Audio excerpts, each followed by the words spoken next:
So speaking about living versus existing, we mentioned that nothing that happens to you can be bad, but what you choose to do can be bad.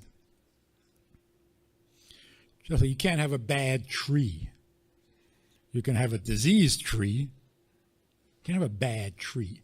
Only a human being who has freedom of choice can do something bad, which means choosing what you should not have chosen. Because bad means something that should not have happened. But here's where it becomes complicated. Nothing that ever happens to me is bad because everything happens for a reason. But what if you decide to hurt me? You have freedom of choice. You can do what you shouldn't have chosen to do. And what you chose to do is to hurt me. Now I got hurt. It shouldn't have happened. Because you shouldn't have chosen that. So the pain that you're giving me should not have happened because you shouldn't have done that. So we're back to the problem again. Things can happen to me that shouldn't happen because of other people.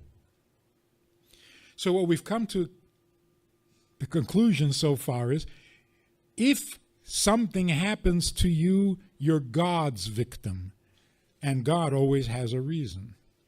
But when you are someone else's victim, when you're victimized by another human being, oh, that shouldn't happen. That's bad. Well, it turns out no human being can victimize you. Can't. Because freedom of choice that the person has ends when they've made their choice. Beyond that, he has no control.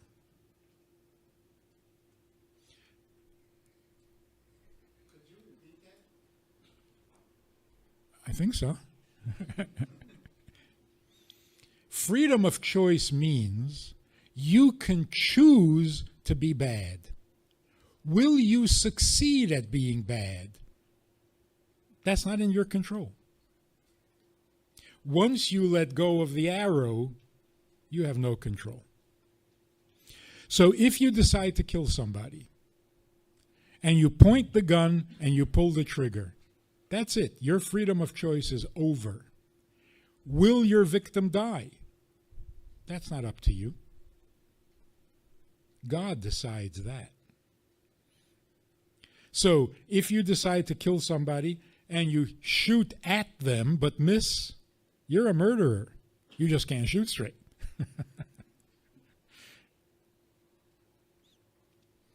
Because all you can do to be a murderer is to choose to do it. After that, it's not in your control. So sometimes the victim will die, sometimes he won't die. Who determines that? Not you.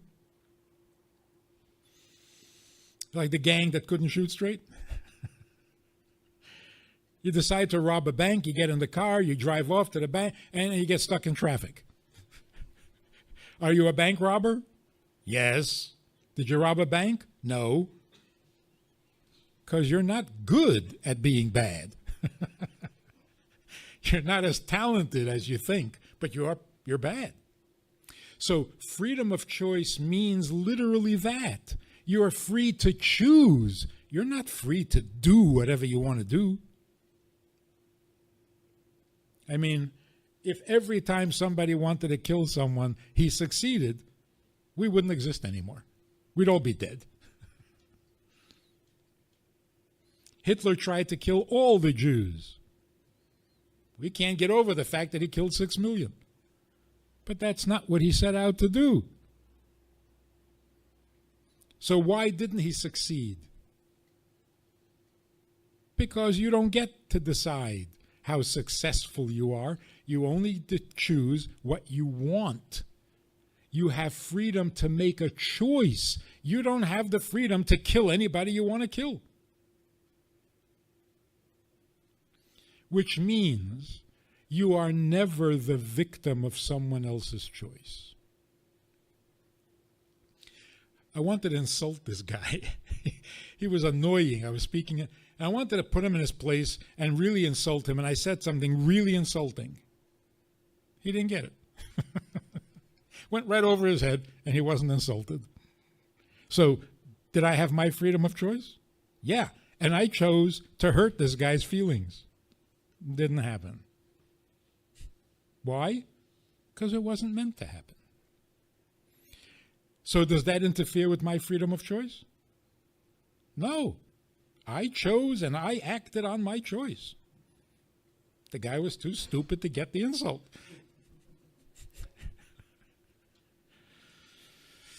So, even when you try to hurt yourself, some guy decides to kill himself. He goes up to the 87th floor of the Empire State Building. True story. And he jumps out the window. Pretty good, no? I mean, if you want to kill yourself, that's almost guaranteed. But the wind up there is very strong.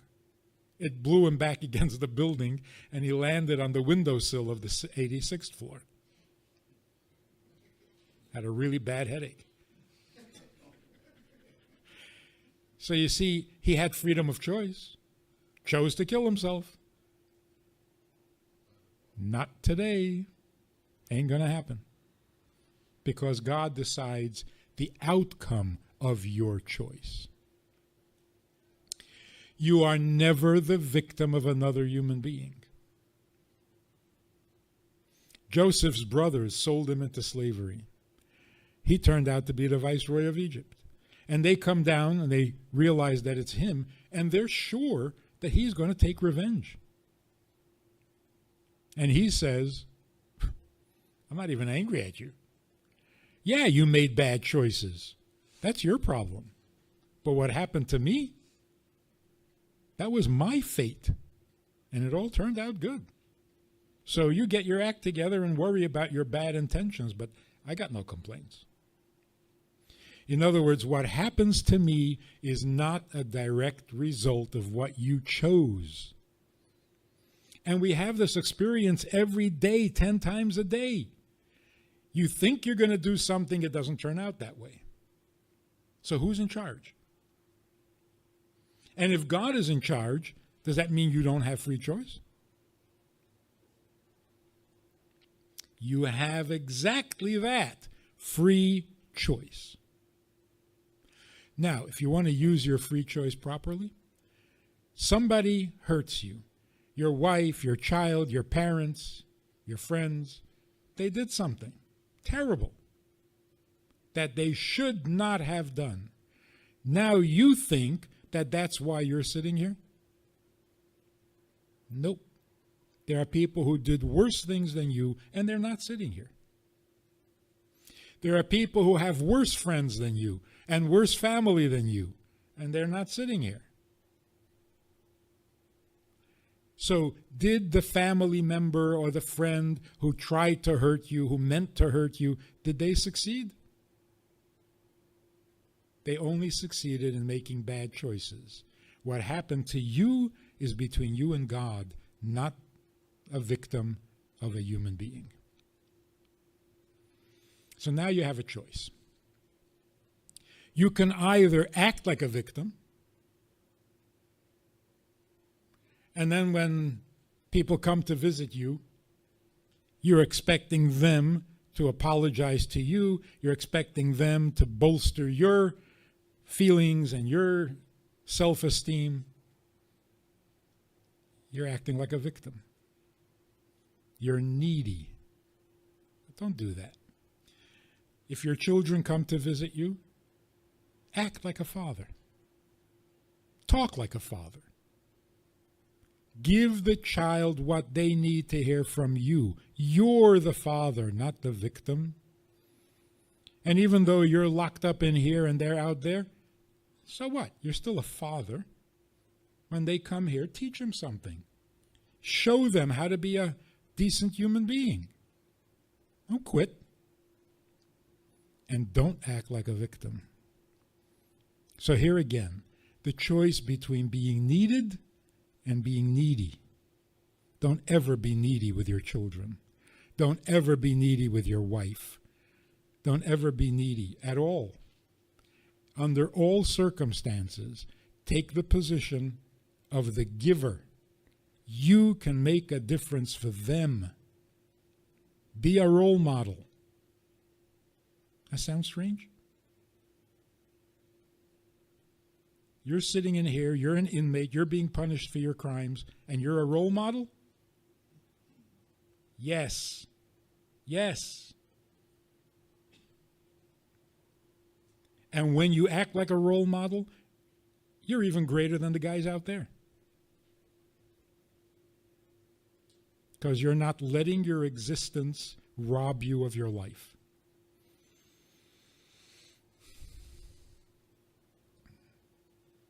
I have a friend who was inside for 8 years. He never stopped teaching. He would write letters to his children, telling them right from wrong, encouraging them to be good, to be strong, do the right thing, be moral, be nice. He never stopped fathering, because you can father from the inside just as well as you can father from the outside. Unless you think fathering means taking your kid to a ball game. That's not fathering. You can go to a ball game with anybody. So, here's again, the freedom of choice means you can respond to the other person's freedom of choice with freedom. You don't have to be their victim. You can be their teacher. So somebody comes to you who did you wrong, who hurt you, and they feel like they did this to you, and they apologize. I'm so sorry for sending you to jail. Say, excuse me, you're not God. You didn't send me to jail. Get off your high horse. You're just a guy who makes bad choices. That doesn't make you God. That should be your attitude. Like Joseph said to his brothers, you think you sent me to Egypt? What do you think, you're God? No, you're just jealous, petty people who made bad choices. That doesn't put you in a position of authority. So don't be a victim. Be a teacher. Be a role model. Nothing stopping you. Just, nobody ever thinks that way.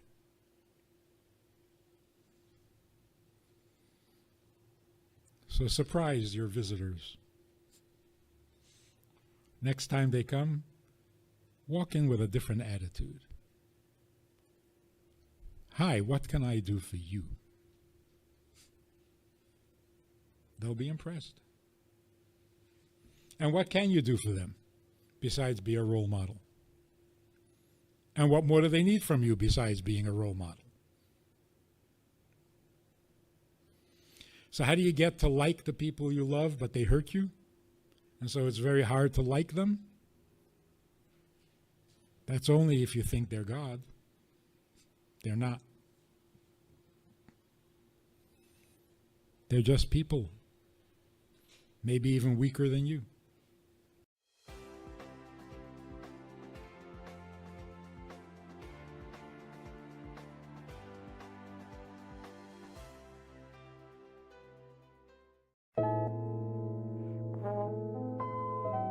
Thank you.